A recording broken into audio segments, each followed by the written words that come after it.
Maya, when you first got those keys to your great-aunt's property, what were you hoping to find? Honestly, Tony, I was 8 months pregnant, sleeping in my car, and I'd never even heard of this woman before. The lawyer said she left me some underground shelter. I thought maybe it was a basement, somewhere warm and dry for me and my baby. I remember standing there in that empty field, just dirt and weeds, thinking there had to be some mistake. But there wasn't a mistake. No, there wasn't. When I found that metal hatch hidden under all those vines and opened it up, I discovered this whole world underneath. A perfectly preserved 1960s laboratory with equipment still running after 60 years. Running equipment after 60 years? Before we jump back in, tell us where you're tuning in from. And if this story touches you, make sure you're subscribed because tomorrow I've saved something extra special for you. Maya, I'd like to start by having you paint a picture for our listeners of where you were in your life when this inheritance came through. What was happening in those final weeks before you discovered the bunker? Long pause. Those were the darkest days I'd ever known, Tony. I was 7 months pregnant, sleeping in my car most nights, rotating between different parking lots so security wouldn't notice me. The baby's father had disappeared the moment I told him about the pregnancy, and I'd burned through what little savings I had trying to keep a roof over my head. The eviction notice came on a Tuesday. I remember that clearly. 3 days to get out, nowhere to go, and this growing life inside me that deserved so much better than what I could provide. That must have been terrifying. How were you managing physically, emotionally during that time? I kept thinking about my grandmother's stories, the ones she used to tell me about surviving the Depression. She'd talk about finding strength in the darkest moments, about how sometimes life strips everything away just to show you what you're truly made of. I'd sit in that car at night, feeling the baby kick, and I'd whisper those same stories to my belly. The physical discomfort was nothing compared to the weight of feeling like I'd already failed as a mother before my child was even born. And then came the letter from the law firm. Soft laugh. I almost threw it away, Tony. This official-looking envelope addressed to me, talking about an inheritance from someone called Evelyn Blackwood. I'd never heard that name in my life.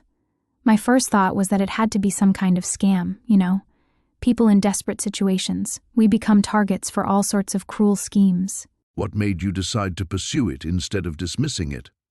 The lawyer, Mr. Hendricks, he was patient with my skepticism. When I called the number on the letterhead, he didn't pressure me or ask for money up front. He started asking me questions about my family history, about my grandmother's maiden name, about relatives I might not have known about. That's when he explained that Evelyn was my grandmother's sister, someone who'd apparently disappeared from the family sometime in the early 1960s. Your grandmother never mentioned having a sister? Never. Not once in all the years I lived with her after my parents died. She was the most honest person I knew, but when Mr. Hendricks described the property and showed me the photographs of the land, something clicked. There were these stories my grandmother used to tell about camping trips when she was young, about wide open spaces and underground caves. I always thought they were just childhood fantasies. Tell me about that first day when you actually saw the property. Pause. It was like stepping into one of those old Western movies, Tony. 47 acres of rolling hills and scattered trees, with mountains visible in the distance. The air smelled different out there, cleaner somehow. Pine and sage and something earthy that made me want to breathe deeper than I had in months. Mr. Hendricks drove me out there in his sedan, and I remember thinking how strange it was that someone I'd never met had left me this piece of paradise. The bunker itself, though, that wasn't immediately obvious. Not at all. We spent nearly 2 hours walking the property, and I was starting to worry that maybe there was some mistake, that perhaps the underground shelter mentioned in the will was just a root cellar or storm shelter that had caved in decades ago. Then Mr. Hendricks pulled out this hand-drawn map from the legal files, something that looked like it had been sketched, with careful precision sometime in the 1960s. What did that map reveal? Coordinates, Tony. Actual coordinates marked in a small clearing about a quarter mile from what used to be the main farmhouse foundation. When we found the spot, it just looked like a metal plate set into the ground, covered with years of fallen leaves and rust. If you weren't looking for it specifically, you'd walk right over it and never know. What was going through your mind when you realized what you were looking at? I kept thinking about those old civil defense films from the Cold War era, the ones about nuclear preparedness that they used to show in schools. My grandmother had mentioned them once or twice, how terrified people were in those days about the possibility of atomic war. But standing there, pregnant and homeless, looking at this entrance to an underground world, I wasn't thinking about history. I was thinking about shelter, about a place where my baby and I could be safe. The actual entry into the bunker. Can you describe that experience? The metal hatch was heavier than anything I'd ever tried to lift, Tony. Mr. Hendricks had to help me, and even then it took both of us straining to get it open. The sound it made, this deep groaning of metal that hadn't moved in years, it seemed to echo forever. And then there was the smell that came up from below. What kind of smell? Stale air, but not musty like you'd expect. It was more like the air in a museum, preserved somehow. Clinical. There was something underneath it too, something chemical that reminded me of the science labs in high school. When we shined the flashlight down into that opening, the beam just seemed to disappear into this perfectly constructed concrete stairway leading into darkness. You must have been hesitant to actually go down there. Terrified is more accurate, but also fascinated. Mr. Hendricks offered to go first, and I was grateful for that. I could hear his footsteps echoing as he descended, and then this pause before he called up to me. His voice sounded different from down there, older somehow, like the space itself was adding weight to his words. What did he say? He said, "Maya, you need to see this, but you need to prepare yourself. This isn't just a shelter." And when I made my way down those stairs, holding onto the concrete walls for balance because of my pregnancy, I understood what he meant. Describe what you saw when you reached the bottom. Long pause. It was like stepping back in time, Tony. Not just to another decade, but into a completely different world. The main corridor stretched out in both directions, lit by these fluorescent fixtures that somehow still worked after all those years. The walls were painted this institutional green that you see in old government buildings, and there were signs everywhere. Room numbers, directional arrows, safety protocols typed on official-looking placards. It sounds massive. Bigger than some houses I'd lived in. The main corridor alone must have been 60 feet long, with smaller hallways branching off in 3 directions. Everything was preserved exactly as it had been left, like someone had just stepped out for lunch and never came back. There were clipboards hanging on hooks, pens still lying on desks, even coffee cups sitting beside equipment that looked like something from a science fiction movie. What was your first instinct about the place? Safety, strangely enough. Despite how eerie it was, there was something solid and permanent about being underground, surrounded by all that concrete and steel. For someone who'd been sleeping in a car, the idea of walls that thick, of a space that no one could take away from me, it was overwhelming. I actually started crying, right there in that green corridor, and I couldn't tell if it was relief or fear. Mr. Hendricks, what was his reaction to discovering all of this? He kept muttering about how the legal documents hadn't prepared him for anything like what we were seeing. He'd clearly expected a simple fallout shelter, maybe a small room with some basic supplies. Instead, we were looking at what was obviously a sophisticated government installation. He kept taking pictures with his phone, saying he'd need to research the legal implications of inheriting classified property. Did he have any theories about why your great-aunt Evelyn would have had access to such a place? That's when he started asking me more detailed questions about my family history, Tony. About what my grandmother had done for work, about any government connections our family might have had. I told him everything I knew, which honestly wasn't much. My grandmother cleaned houses and took in sewing. She never talked about having any kind of special job or connections to important people. But clearly, there was more to the family story than you'd been told. Much more. Mr. Hendricks found a file cabinet in one of the offices down there, filled with documents that had Evelyn's name on them. Employment records, security clearances, project assignments. It turns out my great-aunt had been some kind of research scientist, working on projects with names I couldn't even pronounce, funded by agencies I'd never heard of. That must have been shocking, learning about this hidden family history. It explained so much about my grandmother's silences, Tony. All those times I'd ask her about her childhood or her family, and she'd change the subject or suddenly remember something that needed doing in another room.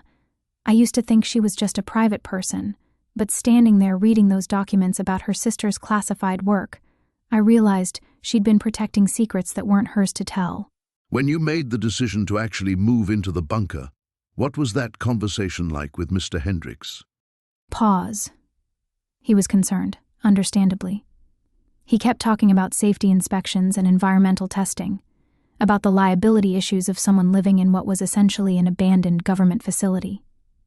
But when I explained my situation, when I told him about sleeping in my car and having nowhere else to go, his tone changed completely.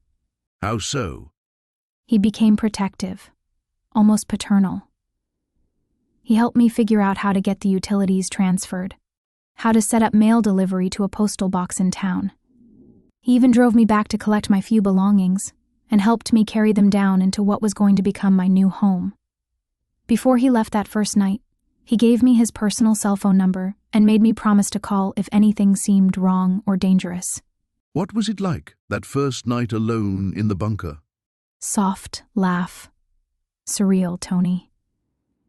I'd set up a makeshift bedroom in what had obviously been someone's office, using an air mattress and the few blankets I owned. The silence down there is unlike anything you've ever experienced above ground. No traffic, no neighbors, no wind or rain sounds, just this complete, almost tangible quiet that makes you aware of your own heartbeat, your own breathing. Were you frightened? Not frightened exactly, more like hyper-aware. I kept thinking about all the people who had worked in these rooms decades ago, about the projects they'd been involved in, about why it had all been abandoned so completely. And I kept wondering about Evelyn, about what her life had been like, and why she'd chosen to leave this place to a great niece she'd never met. Looking back now, were there any signs during those early days that you might not be alone down there? Long pause. There were small things, Tony. Things I dismissed at the time because I wanted so badly to believe I'd found a safe haven. But yes, there were signs. Maya, when you first inherited that bunker from your great-aunt, what did you actually know about her? I imagine there must have been quite a mystery surrounding this woman you'd never met. Tony, that's exactly what made it all so unsettling. I knew practically nothing. My mother had mentioned an Aunt Helen maybe twice in my entire life, always in passing, always with this strange look on her face. When the lawyer called and said I'd inherited property from Helen Kovac, I honestly thought it was some kind of mistake. Helen Kovac, that's an interesting surname. Eastern European? Check, according to the documents. But here's the thing that still gives me chills, Tony. The lawyer, this elderly man with thick glasses and hands that shook when he handled the papers, he kept referring to her as if she'd just passed away. But when I pressed him for details about when she died, he became very evasive. Evasive how? He'd clear his throat and shuffle through his files, muttering about confidentiality agreements and sealed records. At one point, he said something that really stuck with me. He said, "Helen Kovac has been a client of our firm since 1962, and her instructions regarding the property transfer were very specific." 1962? That's quite a long time to maintain a client relationship. Exactly what I thought. And Tony, remember, this was just last year when I inherited it. I was 7 months pregnant, sleeping in my car some nights, and suddenly I own property that's been in legal limbo for over 60 years. Tell me about that first day when you actually saw the bunker entrance. What was going through your mind? Long pause. I remember standing there in that overgrown field, holding the key the lawyer had given me. It was this heavy, old-fashioned key, the kind you'd see in a period film. The entrance was almost completely hidden by decades of wild growth. Brambles, thick vines, even small trees growing around what looked like a concrete slab. It must have felt surreal. Tony, I was exhausted and desperate. But I remember feeling this strange sense of déjà vu. Like I'd dreamed about that place before. The air smelled different there, you know. Not just the earthy smell of the countryside, but something else. Something metallic and cold, even above ground. When you finally got inside, what struck you first about the laboratory? The preservation, Tony. Everything was so perfectly preserved. The fluorescent lights still worked when I found the power switches. There were coffee cups on the tables, papers scattered around as if someone had just stepped out for lunch, but the dates on everything were from the early 1960s. That must have been deeply unsettling for someone in your condition. I was carrying my daughter, feeling her moving around inside me, and I'm standing in what looked like a time capsule. There were charts on the walls, Tony, diagrams of things I couldn't understand. Human anatomy mixed with what looked like chemical formulas, and photographs. What kind of photographs?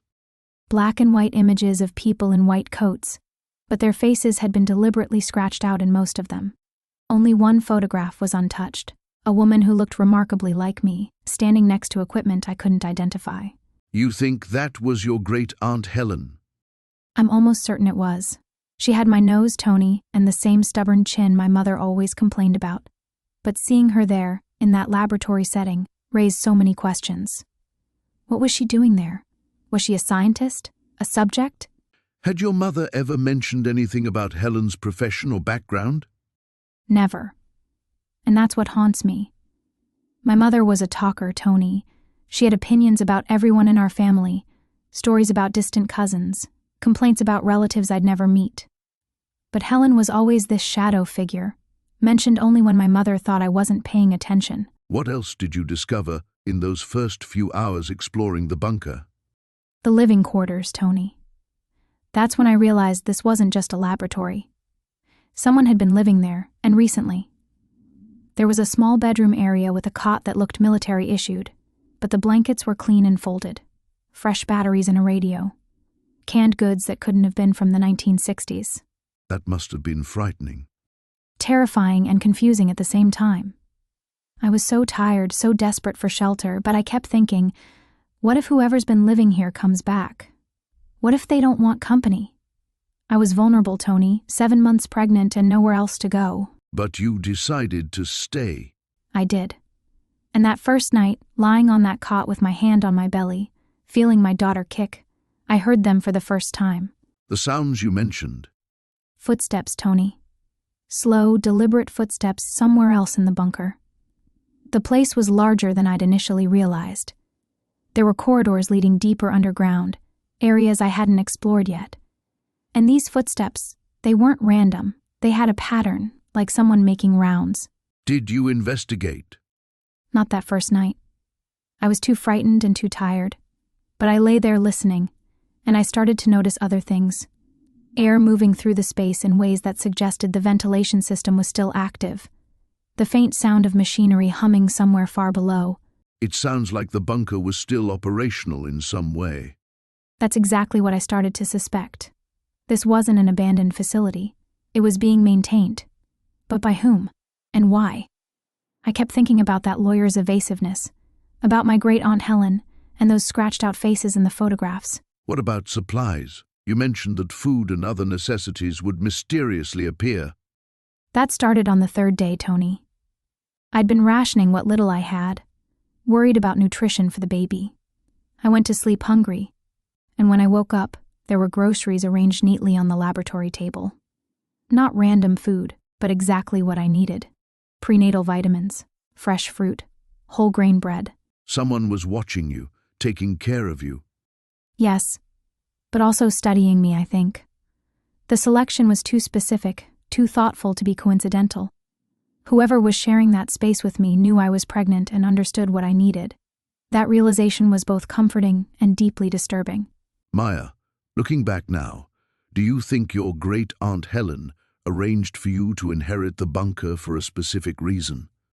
Long pause, Tony. I've spent so many nights thinking about that. Why me? Why not my mother or one of my cousins? I think Helen knew something about what was coming, about the choice I'd eventually have to make, and I think she wanted someone from the family there. Someone who could continue whatever work she'd been part of. Continue her work. That suggests you discovered what she'd been doing down there. I did, Tony. And what I found changed everything I thought I knew about my family, about myself, and about the daughter I was carrying.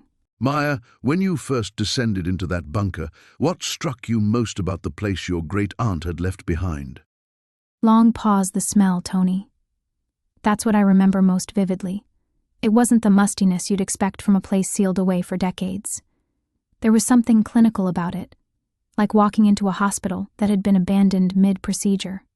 Antiseptic mixed with something metallic, almost electrical. You mentioned in our earlier conversation that you'd never even heard of this great-aunt before. That must have made the inheritance even more surreal. Completely surreal. Here I was, 7 months pregnant, living out of my car for 3 weeks, and suddenly some lawyer calls saying I've inherited property from Ruth Castellanos. Ruth Castellanos.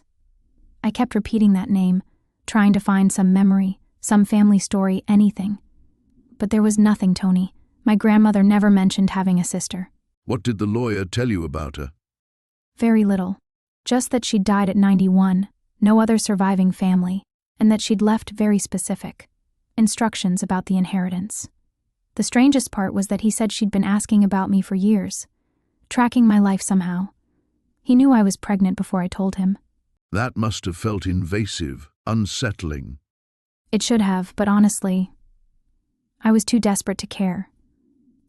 When you're sleeping in a car in October, carrying a baby, and your last $20 won't even fill the gas tank, you don't question miracles too closely.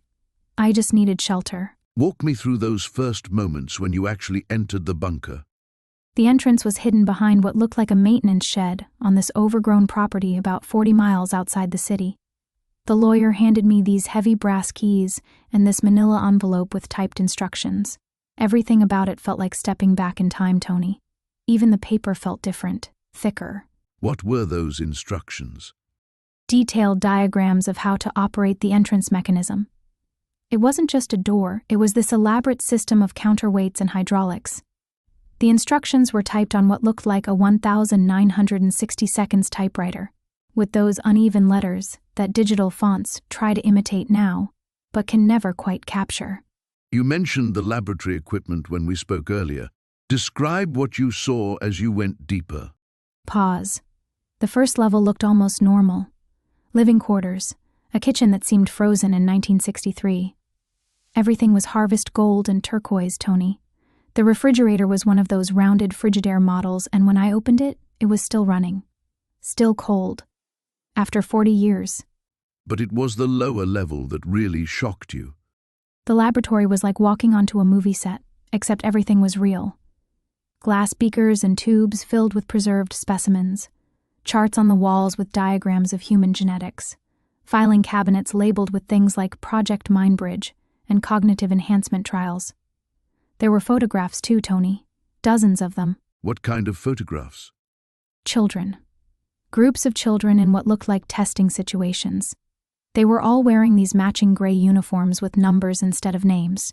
The photos were dated from the early 1960s through the mid to 1970s. Some of the children looked so young, maybe 5 or 6 years old. How did that make you feel, seeing those images while you were pregnant yourself? Long pause, protective, angry, but also confused, because there was something familiar about some of those faces. I kept staring at this one photograph of a little girl, maybe 7 years old, with these distinctive dark eyes. She reminded me of someone, but I couldn't place who. You've been living in the bunker for 3 weeks now. Has it started to feel like home? In some ways, yes. It's warm, there's electricity, running water. The pantry was stocked with enough preserved food to last months. But there are things that don't quite add up, Tony. The food, for instance. Some of it has expiration dates from this year. Recent dates? Very recent. And it's not just the food. Yesterday I found fresh batteries in one of the supply drawers, the kind you can only buy at specific electronics stores. I know because I worked at Radio Shack for 2 years before I lost that job. What do you think that means? Someone's been maintaining this place, Tony. Someone who knew I was coming, maybe. Or someone who's been living here and didn't expect me to show up. That's a frightening thought. Have you seen any direct evidence of another person? Not seen, but heard. At night, there are sounds from the lower levels. Not settling sounds or pipes creaking. Deliberate sounds. Footsteps. Sometimes what sounds like equipment being moved around. Have you investigated? I've tried, but there are areas of the bunker that require different keys. Keys I don't have. There's a whole section marked authorized personnel only that my great-aunt apparently didn't want me accessing immediately. Maya, do you think your great-aunt knew more about your situation than just the pregnancy, your homelessness? Pause. I think Ruth knew everything about me, Tony. In that manila envelope, underneath the operational instructions, there was a birth certificate, not mine. My mother's. And according to that document, my mother was born Ruth Elena Castellanos, not Ruth Elena Martinez like I'd always believed. So Ruth wasn't just your great-aunt. I don't think so. The dates suggest she might have been my grandmother. The woman I called Grandma Martinez might have been Ruth's sister, raising my mother as her own daughter. That would mean your entire family history. Has been a carefully constructed lie, yes. And now I'm living in the place where it all began, carrying a baby, trying to figure out not just who Ruth really was, but who I really am. What do you plan to do next? Find those other keys, Tony, and hope that whoever else might be down here is more interested in helping me understand the truth than in keeping me from discovering it. Maya, we've been talking about your situation before you inherited the bunker. Homeless, pregnant, sleeping in your car. But there was a specific moment when everything changed, wasn't there, when you first learned about this inheritance? Oh, Tony. I'll never forget that morning. I was parked behind a grocery store, trying to sleep in the back seat of my old Honda. 7 months pregnant and my back was killing me. Then this man in a suit started knocking on my window. A stranger just approached you in a parking lot? That's what I thought. I was terrified, honestly. When you're living like that, every unexpected interaction feels dangerous. But he kept saying he was looking for Maya Chen, and he had legal documents. What was going through your mind? I thought it was some kind of scam, or maybe someone was trying to serve me papers. I'd been dodging creditors for months, but he showed me his business card. He was a probate attorney from downtown. Did you recognize the name of the firm? Not at all. Very fancy letterhead, the kind of law office I could never afford. He said he'd been trying to locate me for weeks. Apparently I'd been living off the grid long enough that I was hard to find. What did he tell you about this great-aunt? Long pause, that's where it got really strange, Tony. He said her name was Evelyn Chen, and she'd died 6 months earlier. But I'd never heard that name in my life. My family. Well, what's left of it. We don't really talk about the older generations. You had no idea this woman existed? None whatsoever. The lawyer, Mr. Henley, he had all these documents. Birth certificates, family trees, photographs I'd never seen. There was this picture of a woman who looked exactly like my grandmother, but younger. How did that make you feel, seeing these family connections you never knew about? It was overwhelming. Here I am, thinking I'm completely alone in the world, and suddenly there's this whole branch of family history I knew nothing about. But also suspicious, you know? Why would someone I'd never met leave me anything? What exactly did she leave you? That's when things got really bizarre. Mr. Henley said it was property in Montana, rural property with some kind of structure on it. He was very vague about the details, kept saying I'd need to see it for myself. Didn't you ask for specifics? Of course I did, but he claimed he'd never actually visited the site. Said the estate had been managed through a trust for decades, and his firm only handled the paperwork. All he could tell me was that it included a house and outbuildings on 40 acres. What was your first reaction to this news? Nervous laugh. I thought it was too good to be true.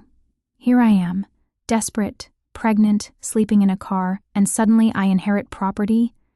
It felt like one of those scams where they ask you to pay processing fees up front. But something convinced you it was legitimate? The documentation was incredibly thorough. Birth certificates going back generations, death certificates, property deeds. Mr. Henley even showed me tax records proving the property had been maintained, and taxes paid through the trust for years. When did you first start to suspect this wasn't a normal inheritance? Right there in the parking lot, actually. Mr. Henley kept emphasizing that I needed to go to the property alone. He said it was a condition of the inheritance. I had to inspect it personally within 30 days, or it would revert to the state. That seems like an unusual stipulation. Very unusual. And when I asked why, he got uncomfortable. Said something about Evelyn being very particular about privacy, and that the property had special characteristics that required discretion. How did you respond to that? I was too desperate to be cautious, Tony. I mean, what choice did I have? Even if the property was in terrible condition, it had to be better than sleeping in my car. And with the baby coming. Pause, I felt like it was my only chance. Did Mr. Henley give you any other warnings or instructions? He handed me this sealed envelope and said not to open it until I reached the property. Said it contained specific instructions that would make sense once I was there. Then he gave me keys and GPS coordinates. GPS coordinates? Not a street address? Exactly. He said the property was too remote for a regular address, and that I should follow the coordinates to a dirt road, marked with a specific number on a metal post. Very cloak and dagger stuff. Looking back, were there other red flags you missed? Sighs, deeply. So many, Tony. The way he kept checking his watch, like he was nervous about being seen talking to me. How he knew exactly where to find me, even though I'd been moving around constantly. And he paid for my gas to drive to Montana. He paid your expenses? Cash. Right there on the spot. Said it was part of the estate settlement. Enough money to drive there, plus some extra for food and supplies. At the time, it seemed generous. Now I wonder if someone really wanted to make sure I got to that property. What was the drive to Montana like? Long and surreal. I kept thinking I'd wake up and discover it was all a dream. But the farther I drove, the more isolated everything became. And this feeling started growing in my stomach. Not just the baby moving, but actual dread. What kind of dread? Like I was driving towards something I wasn't prepared for. Something that was going to change everything. I kept looking at that sealed envelope on my passenger seat, wondering what instructions could be so important they had to wait until I arrived. Did you consider turning back? Long pause every mile, Tony. But where was I going to turn back to? I had maybe $50 left after gas and food. This inheritance, whatever it was, represented hope. Even if something felt off about it, I couldn't afford to walk away from the only chance I had. Maya, you mentioned that first night in the bunker felt like finding sanctuary. But something changed, didn't it? When did you first realize that maybe you weren't as alone down there as you'd thought? Long pause. It was the third morning, Tony. I'd been so exhausted those first couple days, just trying to process everything. The lab, all those files, the sheer impossibility of what I'd inherited. I thought I'd been hearing things, you know? Old buildings settle. Pipes make noise. What kind of sounds were you hearing? Footsteps. But not like someone walking around upstairs. These were deliberate, careful, like someone trying very hard not to be heard. And they came from deeper in the bunker, from sections I hadn't even explored yet. How did that make you feel? Here you are, pregnant, vulnerable, thinking you'd found safety. Terrified doesn't begin to cover it. I remember sitting on that cot in the main lab area, my hand on my belly, thinking about how I had nowhere else to go. No money, no friends I could call. If someone else was down there, what were my options? Run back to the streets? So, what did you decide to do? I decided to find out who it was. I know that sounds crazy, but Tony, I'd been invisible for so long. Homeless, ignored, dismissed. Finding that bunker, learning about Aunt Vera, it was the first time in years I felt like I belonged somewhere. I wasn't going to let fear drive me out. That's remarkably brave, Maya. Walk me through that moment when you decided to investigate. I waited until what I thought was evening. Hard to tell time down there, but I'd been keeping track. I took one of those old flashlights from the supply room and started following the main corridor deeper into the bunker. The footsteps always seemed to come from the eastern section. What were you thinking as you walked through those tunnels? Honestly, I was thinking about my baby, about how this child deserved better than a mother who was too scared to fight for what might be theirs. And I kept thinking about those files I'd been reading. All those experiments, all those secrets. What if whoever was down there was connected to that work? Did you find them that first time you went looking? No, but I found something else. Evidence that someone had definitely been living down there. Recent evidence. There was this small room, almost like a cell, with a makeshift bed. Canned goods that weren't covered in decades of dust. A calendar marked up through the current month. How did that discovery affect you? It changed everything, Tony. This wasn't some vagrant who'd stumbled into the bunker like I had. The calendar, the way the space was organized, the types of supplies. This was someone who knew about this place. Someone who'd been there for a long time. What made you think it was connected to the original experiments? The reading material. There were notebooks scattered around, filled with observations about the lab equipment. Detailed notes about Aunt Vera's research. And Tony, These weren't the notes of someone trying to figure out what they were looking at. These were the notes of someone who understood the work intimately. That must have been a chilling realization.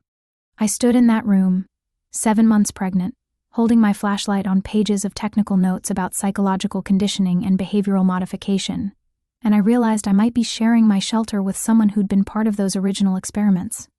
Someone who'd been down there for decades. Did you confront them? Try to make contact? Not immediately. I was too shaken. I went back to the main lab and tried to process what I'd found. But that night, Tony, that night I heard something that changed everything. What did you hear? Crying. Soft, almost like a child's crying, but coming from an adult voice. It was the most heartbroken sound I'd ever heard, and it was coming from the direction of that room where I'd found the calendar. How did you respond to that? I realized that whoever was down there wasn't a threat. They were broken. And maybe, just maybe, they were as lost and alone as I was. That's when I decided I had to try to reach them. Even knowing they might be connected to those government experiments? Especially because of that, Tony. If someone had been trapped down there since the 1960s, if they'd been abandoned when the project ended, what kind of life would that be? What kind of existence? So you made the choice to make contact. The next morning, I started leaving food outside that room. And notes. Simple ones. Just letting them know I wasn't there to hurt them. Maya, you mentioned finding that laboratory, but I imagine the reality of living down there day after day was quite different from that initial shock of discovery. How did you begin to adapt to such an unusual living situation? Pause. You know, Tony, that's something I still think about. The first week was the hardest. I kept telling myself it was temporary, that I'd figure out something else soon enough. But when you're pregnant and you have nowhere else to go, you learn to make peace with circumstances you never thought possible. That kind of adaptation requires tremendous resilience. What were the practical challenges you faced first? The silence was overwhelming at first. You don't realize how much you depend on normal household sounds until you're surrounded by concrete, walls 3 stories underground. The ventilation system would kick in occasionally with this mechanical hum. But otherwise, it was so quiet I could hear my own heartbeat. I started talking to myself just to fill the space. And talking to the baby? Soft laugh constantly. I'd tell her about everything I was discovering down there, the way the emergency lighting cast these long shadows across the laboratory tables, how the air had this metallic taste that never quite went away. I suppose I was processing my own fear by narrating it to someone who couldn't judge me for being scared. You say, her. Did you know the baby's gender then? No, not officially. But somehow I was certain. Maybe it was intuition, or maybe I just needed to feel connected to something concrete when everything else felt so surreal. Naming that certainty helped me feel less alone. You mentioned strange sounds earlier. When did you first realize you might not be alone down there? Long pause the 3rd night, I think. I was lying on that metal examination table I'd covered with some old lab coats, trying to get comfortable, when I heard footsteps. Not above me, but somewhere else in the bunker. Slow, deliberate steps on concrete. That must have been terrifying. I froze completely. My first thought was that someone had followed me down, but the entrance had been sealed for decades. Then I wondered if I was losing my mind from stress and isolation. Pregnancy does things to your body, your perceptions. I convinced myself I'd imagined it. But it happened again? The next morning, I found a can of soup on the laboratory counter. Campbell's chicken noodle, still warm. I knew I hadn't put it there, and I certainly hadn't heated anything. That's when I realized someone else was definitely sharing this space with me. How did that change your sense of security in what you'd thought was your shelter? Pause. It's strange, Tony. You'd think I would have been more frightened, but I wasn't. Whoever it was had left me food, not harm. In a way, it felt like the first kindness I'd experienced in months. I was so desperate for human connection that even this mysterious presence felt like a gift. Did you try to make contact? I started leaving notes. Simple things at first. Thank you for the soup. My name is Maya. I'd place them next to the laboratory equipment and check back later. They were always gone, but no responses came back. It was like communicating with a ghost. And meanwhile, you were dealing with the physical demands of pregnancy without proper medical care. That worried me constantly. I was in my 2nd trimester, and I knew I should be seeing a doctor regularly. But I had no insurance, no permanent address, no way to pay for prenatal care. I found myself reading through some of the medical journals left in the laboratory, trying to understand what my body was going through. Those journals must have been decades old. Most were from the early 60s, focused on radiation exposure and its effects on human development. Not exactly comforting reading for an expectant mother, but there were basic anatomy texts too, and I became obsessed with understanding every stage of fetal development. Knowledge felt like the only control I had over the situation. Did your mysterious companion continue providing for you? Small things would appear regularly. Canned goods, bottled water, sometimes fresh fruit that seemed impossible in that environment. Once I found prenatal vitamins. That's when I realized whoever was down there with me understood my condition and was actively trying to help. That level of care suggests someone who'd been watching you closely. Pause, yes, and that thought both comforted and unsettled me. I was grateful, but I also felt exposed. Someone knew my most vulnerable moments, my fears, my needs, while remaining completely hidden from me. It was like having a guardian angel with a very complicated sense of boundaries. Maya, when you first realized you weren't alone in that bunker, how did that change you? Not just your circumstances, but something deeper inside? Long pause. You know, Tony, I'd been running on survival instinct for so long. Being pregnant, homeless, scared. When I found those fresh supplies, that evidence someone else was there, it was like a switch flipped. I couldn't just think about getting through each day anymore. What do you mean by that? I had to start thinking like a mother. Not just carrying a baby, but protecting something bigger than myself. The fear was still there, but it changed shape. It became sharper, more focused. And yet you stayed in the bunker. Many people would have run. Where would I go, Tony? Back to sleeping in my car? At least down there I had shelter, food appearing mysteriously. And honestly, part of me was curious about this great aunt I never knew existed. Why did she leave me this place? Tell me about those early days when you were adjusting to the reality of sharing space with someone unseen. Pause. I started leaving notes. Sounds foolish now, but I'd write little messages and leave them where I'd found the supplies. Thank you notes, mostly. Questions about who they were. Did you get responses? Not at first. But things would appear more regularly. Fresh fruit that couldn't have been stored down there for decades. Prenatal vitamins. Someone was watching, caring, but staying hidden. It felt like living with a guardian angel who might also be a threat. How did that uncertainty affect your daily routine? I became hyper-aware of every sound, every shadow. The bunker has this way of amplifying noise. A dropped pen sounds like a gunshot. But I also started exploring more systematically, trying to understand the layout, looking for signs of recent habitation. What did you find during those explorations?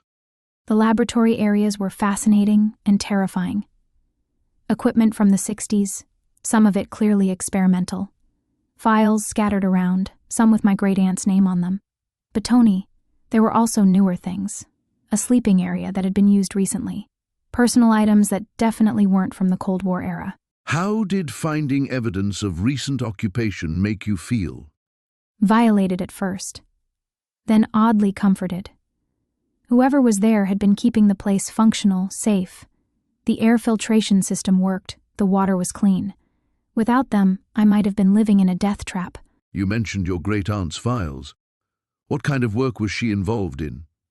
Hesitates psychological experiments, from what I could piece together. Studies on isolation, sensory deprivation, human adaptation to confined spaces. Some of it was disturbing, Tony. Research that would never be approved today. Did learning about her work change how you felt about inheriting the bunker? It made me wonder if I was there by accident or design. Was this some kind of continuation of her experiments? Was someone studying how a pregnant woman would adapt to underground isolation? That's a chilling thought. How did it affect your mental state? I started talking to the baby more. Long conversations about what we were going to do, where we'd go after the birth. It kept me grounded, gave me purpose beyond just surviving each day.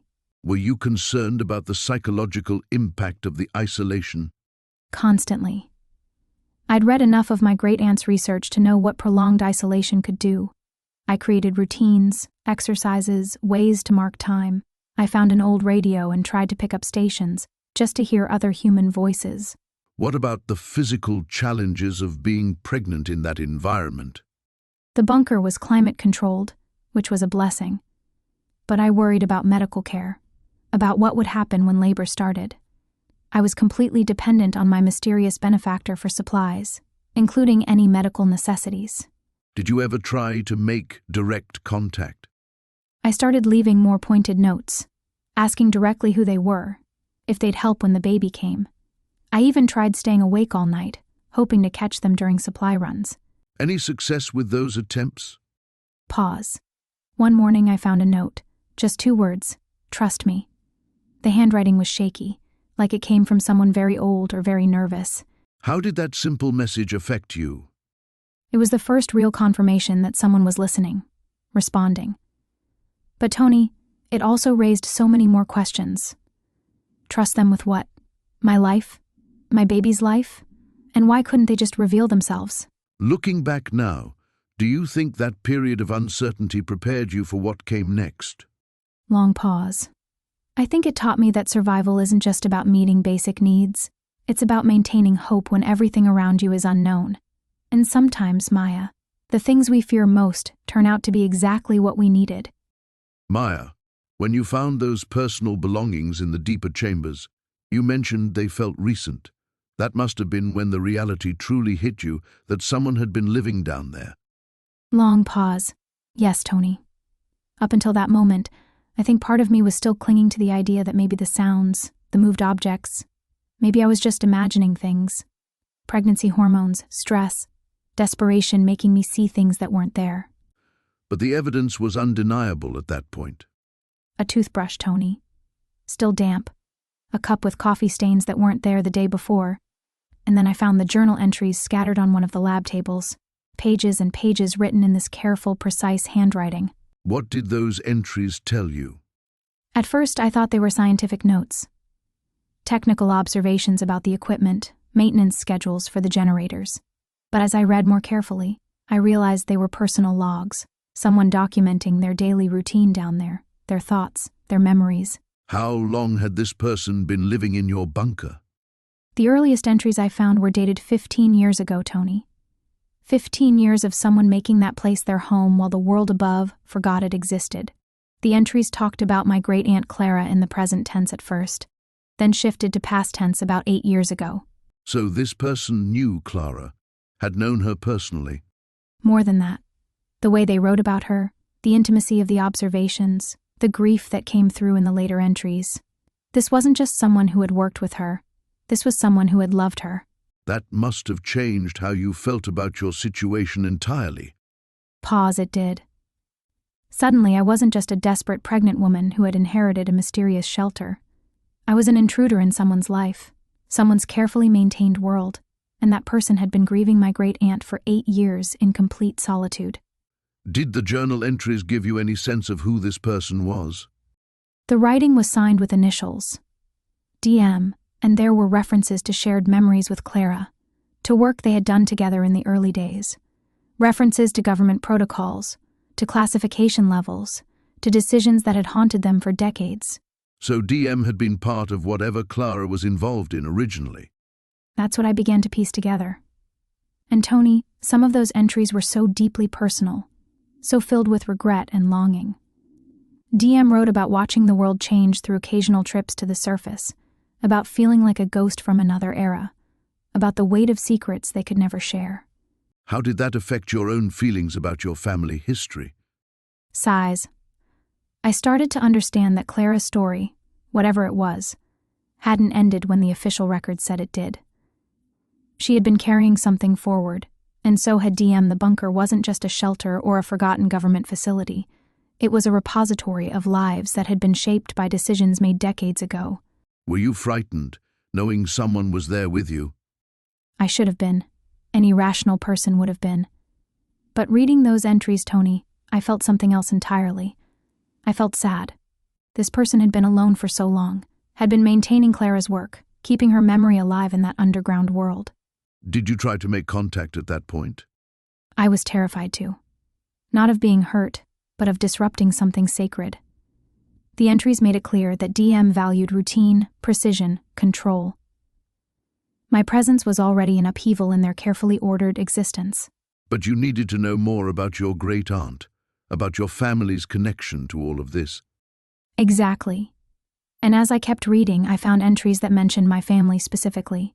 DM knew about my mother, about me, had been keeping track of Clara's surviving relatives from a distance.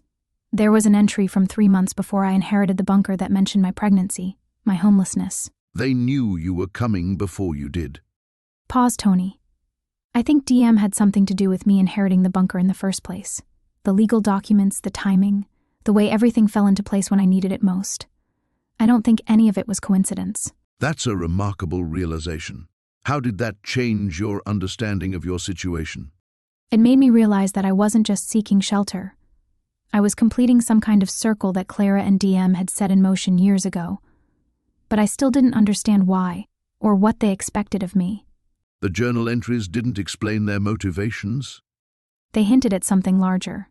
References to unfinished work, to promises made to Clara, to a responsibility that couldn't be abandoned. And there were mentions of others who had been part of whatever project they were involved in, people who had made different choices about how to handle the secrets they carried. Different choices meaning what? Some had gone public and faced consequences. Others had disappeared entirely. DM wrote about colleagues who had died under suspicious circumstances, about information that certain people would kill to keep buried. So you began to understand that your inheritance came with risks. More than that, Tony. I began to understand that my family's legacy was built on secrets that were still dangerous. Clara hadn't just been a government scientist. She had been part of something that powerful people wanted to stay hidden, and DM had been protecting that secret for decades. How did that knowledge affect your feelings about staying in the bunker? Long pause. It made me realize I couldn't just take shelter there temporarily and then move on with my life. Whatever Clara and DM had been protecting, it was now my responsibility too, whether I wanted it or not. That's an enormous burden for someone in your situation to shoulder. I kept thinking about my unborn child, Tony, about what kind of world I was bringing them into, about what kind of legacy I would be passing down. Would I be condemning them to a life of carrying these same secrets? Or would I be giving them the chance to finally resolve something that had been left unfinished for too long? Those must have been some very difficult nights of reflection.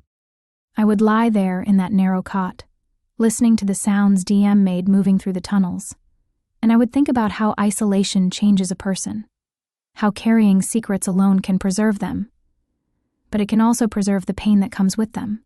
And you decided you needed to break that pattern of isolation. I decided that whatever came next, it couldn't involve spending the next 15 years living underground with secrets that were too important to die with us. Clara and DM had preserved something crucial, but preservation isn't the same as resolution. So you made the choice to reach out to DM directly. Pause. I made the choice to try, Tony. But I had no idea what I was opening the door to when I finally did. Maya, when you found those medical records in Dr. Henley's quarters, what was going through your mind as you read them? Long pause. I think I was prepared for anything except what I actually found, Tony. My hands were shaking as I turned each page. These weren't just research notes about some abstract government program. They were personal. Very personal. There were files on my great-aunt Catherine, yes, but also on my grandmother, my mother. 3 generations of women in my family, all documented like laboratory specimens. Birth dates, medical histories, psychological profiles. How far back did these records go? The earliest entries were from 1962. Catherine was 23 then, just a few years older than I was when I found myself homeless and pregnant. Dr. Henley had been studying her for what looked like voluntary participation in some kind of genetic research program. Voluntary at first. That's what made it so chilling, Tony. The early notes showed genuine affection, even admiration for Catherine. He described her as brilliant, curious, eager to contribute to what she believed was important scientific work. But as the months passed, the tone shifted. How so? The clinical detachment crept in. Catherine went from being a collaborator to being a subject. He started noting her emotional responses, her resistance to certain procedures, her growing questions about the program's real purpose. You could feel his frustration building in the margins. And your grandmother was involved too? That's where it gets complicated. Dr. Henley had been tracking my grandmother Sarah even before she was born. Catherine was pregnant when she entered the program, Tony. My grandmother was essentially born into this research. Pause. So this wasn't just about Catherine. No. It was about creating what he called a multi-generational data set. He wanted to study how certain genetic markers and psychological traits pass through family lines. Catherine wasn't just a research subject. She was the beginning of a breeding program. That must have been devastating to discover. I sat on that laboratory floor for hours, just trying to process it all. Here I was, 24 years old and pregnant, hiding in the same bunker where my great-aunt had been experimented on while she was carrying my grandmother. The parallels were terrifying. Did you start to question whether finding this place was really coincidence? That's exactly what kept me awake that night. I'd thought inheriting this bunker was some kind of miraculous salvation. But what if it wasn't random? What if someone had been watching, waiting for the right moment when I'd be desperate enough to seek shelter here? Someone like Dr. Henley. The man had been living in this bunker for decades, Tony. He knew my family history better than I did. He'd been documenting us, tracking us. When I ended up homeless and pregnant, just like Catherine had been, it must have seemed like fate to him. How did that realization change your perspective on everything that had happened? I started questioning every kindness he'd shown me. The food that mysteriously appeared, the clean clothes, the way he'd given me space while still protecting me. Was any of it genuine concern? Or was I just the next phase of his research? What about your own pregnancy? Did the records mention anything about that? Voice softening. There were projections, Tony. Theoretical genetic combinations. He'd been predicting what traits my child might inherit based on patterns he'd observed in my grandmother and mother. It was like he'd been waiting 24 years for me to conceive. That must have made you feel incredibly vulnerable. I felt like I'd walked into a trap that had been set before I was even born. But there was something else in those records that surprised me. In his later notes about Catherine, his scientific detachment started breaking down. What do you mean? He began writing about regret, about watching Catherine deteriorate under the stress of the program, about realizing that his research was destroying the very thing he claimed to be studying. The last entry about her was just 2 words: "I'm sorry." So by the end, he recognized what he'd done wrong. I think so. And I believe that's why he'd been living in this bunker all these years, not to continue his research, but to guard against it ever happening again. When he found me here, pregnant and alone, maybe he saw a chance for redemption. A chance to protect instead of exploit. Exactly. But understanding his motivations didn't make me trust him, Tony. If anything, it made me realize how dangerous good intentions could become when mixed with obsession and unchecked power. Maya, when you mentioned finding those medical files in the laboratory, you said something caught your attention about the dates. Can you walk me through what you discovered? Long pause, Tony. This is where the story takes a turn that even now, months later, I still struggle to process. The files weren't just random experiments from the 1960s. They were specifically about something called Project Genesis. Project Genesis. That sounds ominous. What was the focus of these experiments? Genetic modification. But not the kind you might think. These weren't about creating super soldiers or anything like that. They were about longevity, about extending human life far beyond natural limits. And Tony, the test subjects weren't volunteers from some military base. Who were they? They were my family. 3 generations of women from my maternal line, going back to my great-great-grandmother. Each file was meticulously documented, tracking genetic changes, cellular regeneration, aging patterns. My great-aunt Elizabeth wasn't just some relative who happened to own government property. She was part of the experiment. She was the primary subject. And according to these files, the experiments were successful beyond anything the researchers had imagined. Elizabeth should have been well over 100 years old, Tony. The documents suggested she had stopped aging normally sometime in her 30s. Maya, Are you telling me that your great-aunt was still alive when you inherited the bunker? That's exactly what I'm telling you. Those sounds I kept hearing, the way supplies appeared, the feeling that someone was watching me. It wasn't paranoia or pregnancy hormones. Elizabeth had been living in that bunker for decades, and she had been taking care of me from the shadows. How did you finally encounter her? That must have been extraordinary. What was your first impression of her? Tony, she looked maybe 45 years old, maybe 50 at the oldest. But her eyes, her mannerisms, the way she spoke about events from 70 years ago like they happened yesterday. I knew immediately that everything in those files was true. What did Elizabeth tell you about why she had stayed hidden for so long? The government never officially ended Project Genesis. They just buried it deeper. Elizabeth said there were others like her, scattered around the country, living in safe houses or underground facilities. She told me that revealing herself would put not just her at risk, but anyone connected to her. Including you. Including me and, more importantly, my unborn child. According to Elizabeth, the genetic modifications weren't just individual, they were hereditary. My baby was carrying the same altered genes that ran through our family line. Maya, that must have been overwhelming to process while you were already dealing with homelessness and pregnancy. It reframed everything, Tony. Suddenly, my situation wasn't just about finding shelter. It was about protecting something much larger than myself. Elizabeth explained that she had been monitoring our family for generations, watching from a distance, making sure we stayed safe. Is that why you inherited the bunker? It wasn't coincidence. Nothing about it was coincidence. Elizabeth had been tracking my life, knew about my circumstances, knew I would need somewhere safe when everything fell apart. She arranged the inheritance through legal channels she had established decades earlier. What did she tell you about the other family members who had been part of the experiments?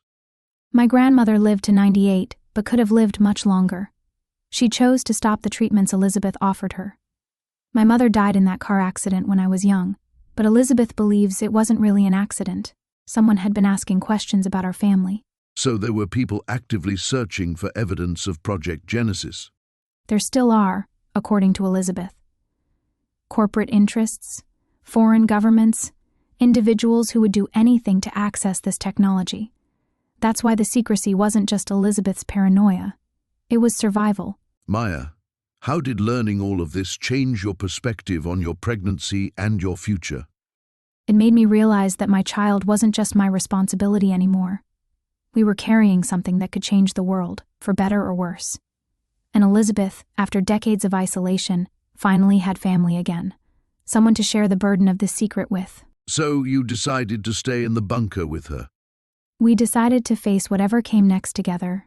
3 generations of women, finally reunited, preparing to bring a 4th generation into a very complicated world.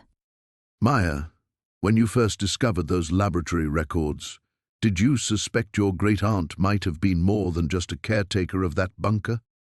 I wanted to believe she was protecting me, even from beyond the grave. But when I found her real name in those files, everything shifted. Evelyn wasn't my great-aunt at all. What did those documents actually reveal about her identity?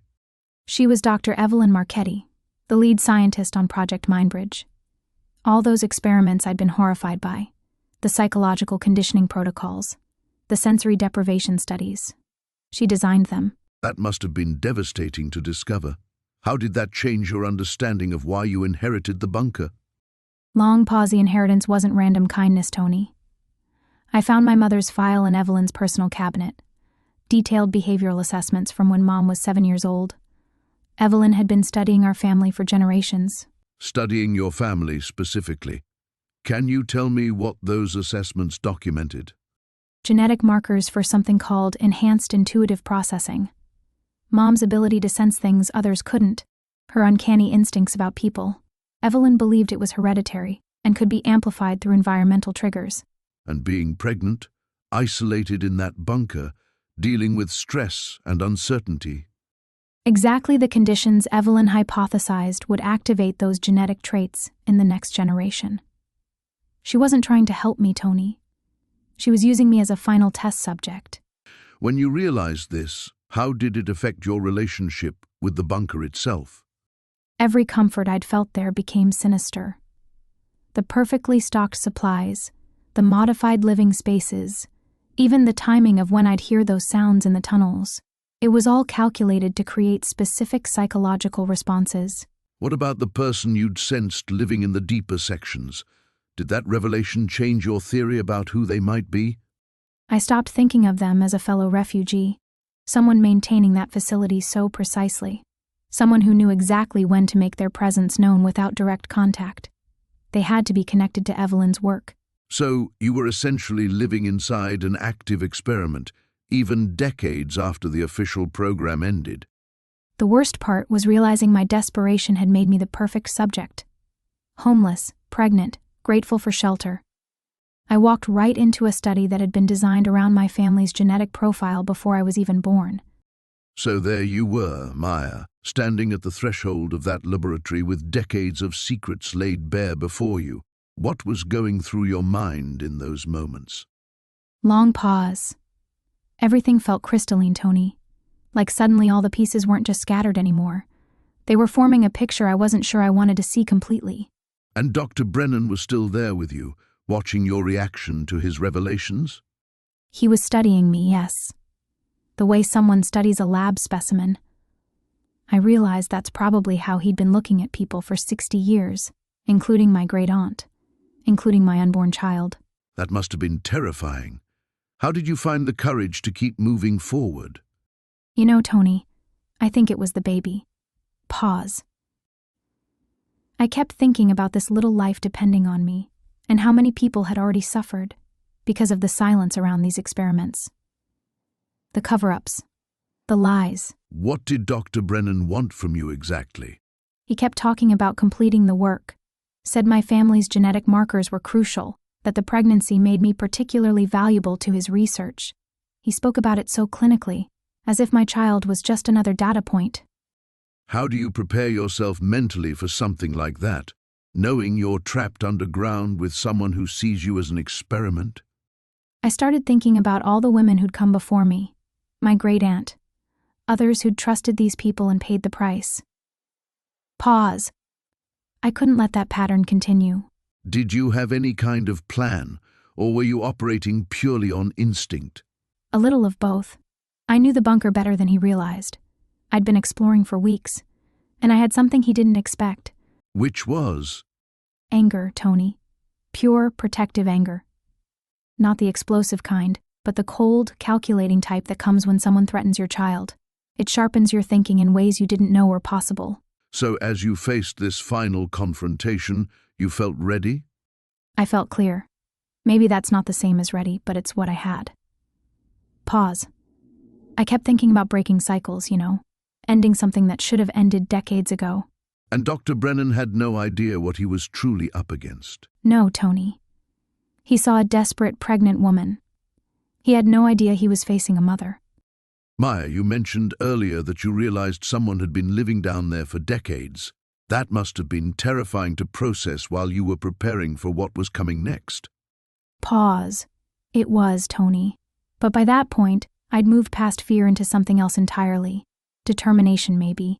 I kept thinking about my baby, about the fact that whoever this was had been watching me, leaving me supplies. There was intention behind it all. So you made the decision to seek them out directly? I did. I remember sitting in that laboratory, surrounded by all those preserved documents and equipment, and I realized I couldn't keep living in this state of uncertainty. My due date was approaching, and I needed answers before this child came into the world. What kind of preparation went into that decision? This wasn't just knocking on a neighbor's door. Soft laugh. No, it certainly wasn't. I spent hours studying the tunnel maps I'd found, trying to trace where the sounds had been coming from. I gathered some of the documents that seemed most important, the ones with my family name on them. And I wrote a letter. A letter? To my unborn child. In case something happened to me down there.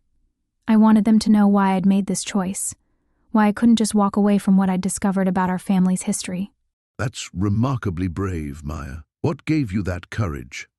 Honestly, Tony, it was realizing that running away wasn't an option anymore. I was 7 months pregnant, homeless, and living in a Cold War bunker with someone who'd been hiding there for decades. The situation itself was already extraordinary.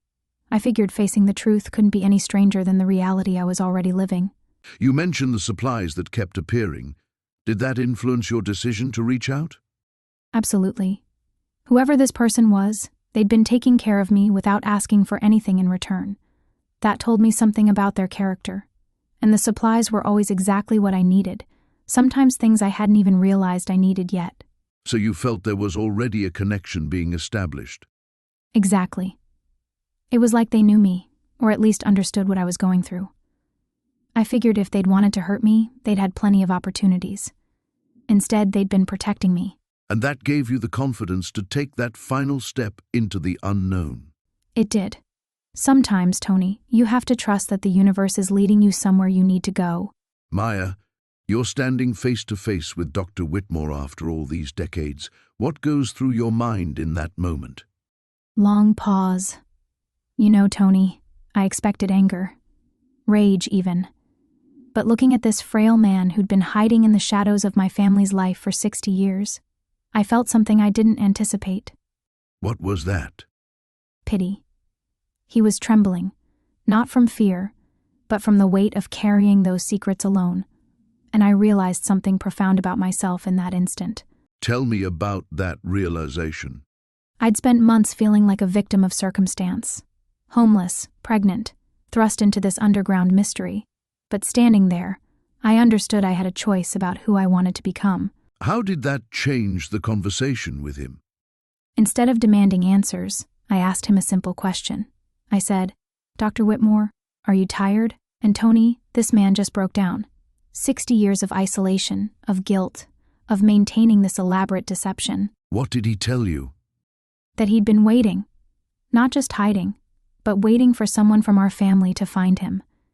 To finally tell the truth about what happened to my great-aunt, about the experiments, about why he could never leave. And the truth was? My great-aunt didn't die in 1962, Tony.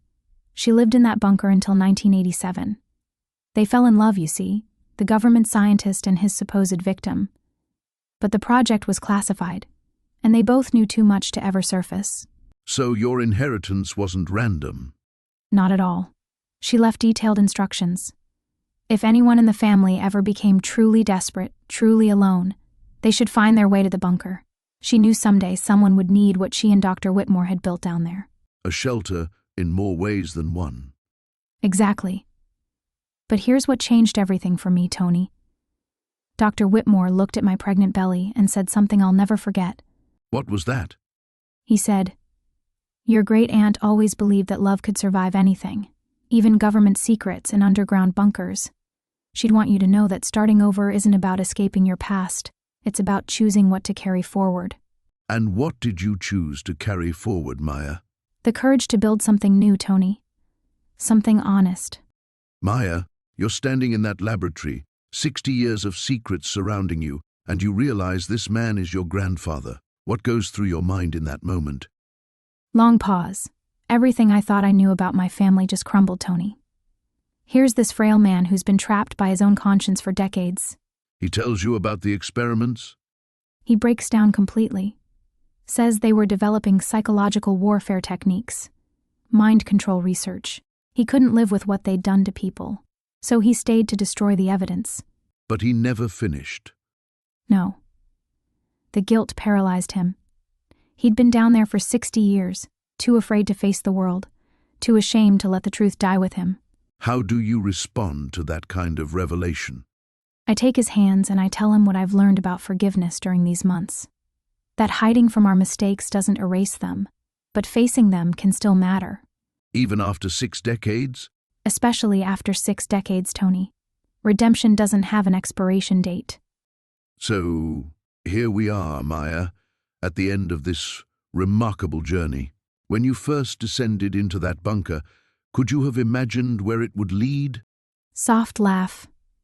Not in a million years, Tony. I thought I was just finding shelter for my baby and me. Instead, I found a family I never knew existed. And now, how do you see that inheritance differently? It wasn't just a bunker. It was my great-aunt's way of giving me roots, even from beyond the grave. She knew I'd need more than just walls and a roof. The government has sealed the laboratory levels. Any regrets about losing access to that part of your history? No regrets. Some secrets are meant to stay buried. What matters is what I brought up with me, the truth about who I am, where I come from. And your daughter will grow up knowing this story? She'll know she comes from a line of strong women who survived impossible things. That's the real inheritance. So, Maya, 6 months later, as we wrap up our conversation, what does home mean to you now? Long pause. It's not a place anymore, Tony. It's the people who choose to stay when everything falls apart. And the bunker? Do you still think about those final moments down there? Every day. But not with fear. I think about how my great-aunt left me exactly what I needed, even if she never knew it herself. Your daughter will grow up hearing this story. What do you hope she takes from it? That secrets don't have to define us, but the truth we choose to face does. And that sometimes the most unlikely places hold exactly what we're searching for. Any regrets about opening that door, about discovering everything you did? None, Tony. I went down there homeless and alone. I came up understanding that family isn't just blood, it's the connections we're brave enough to make. Maya, thank you for sharing your remarkable journey with us. Thank you for listening, Tony.